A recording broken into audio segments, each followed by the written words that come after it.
sigurado po ako magugustuhan din ng mga kids nyo. So, now let's start! Hihiwain lang po muna natin ang ating kalabasa upang mas madali po itong balatan.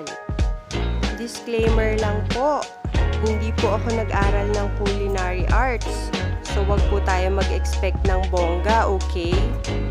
Simpleng may bahay lang po ako na natuto magluto over the years. And nung nag-start ang quarantine dahil sa pandemic, mas napadalas lang po ng konti ang aking pagluluto.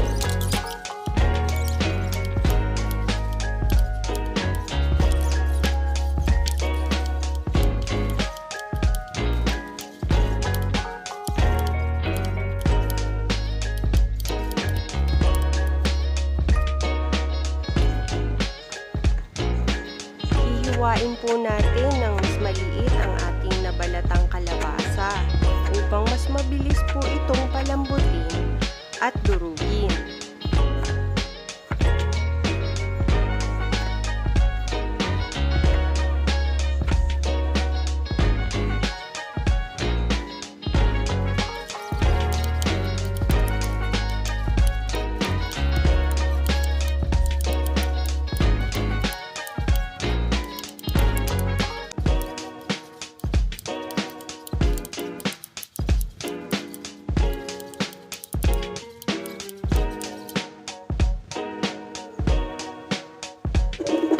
Uumpisahan na po nating pakuluan ang ating kalabasa. Siguraduhin lamang po na ang ating pakukuloang kalabasa ay saktong nakalubog sa ating ilalagay na tubig.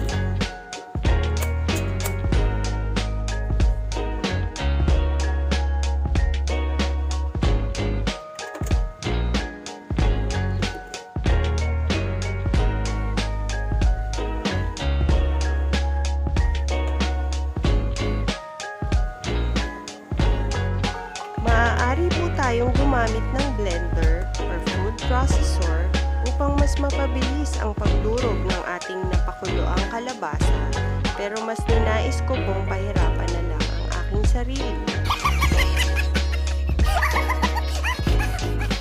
Ihahalo na po natin ang ating cream of mushroom soup sa 3 cups of water.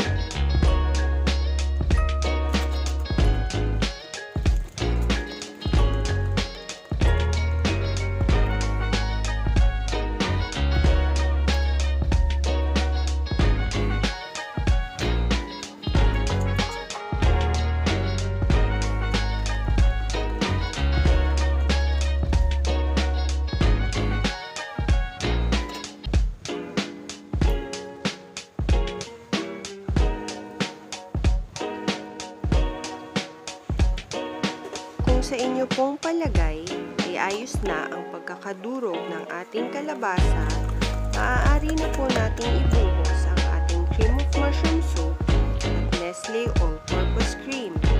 Haluin po ito ng mabuti at pakuluin.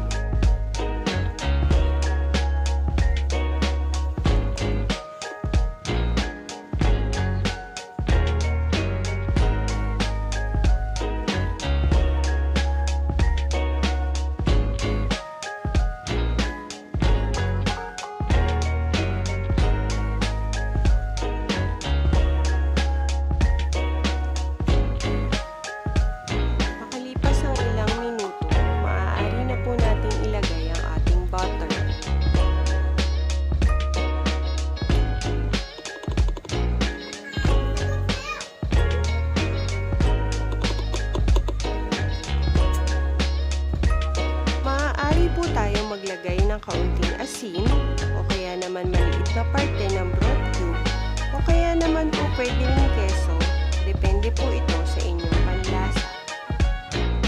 Ayan na, luto na ang ating pumpkin soup. Kitang-kita naman malapot na siya. Shoutout nga pala sa father-in-law ko na nagturo ng recipe na to. Isa to sa paboritong pagkain ng mga anak ko.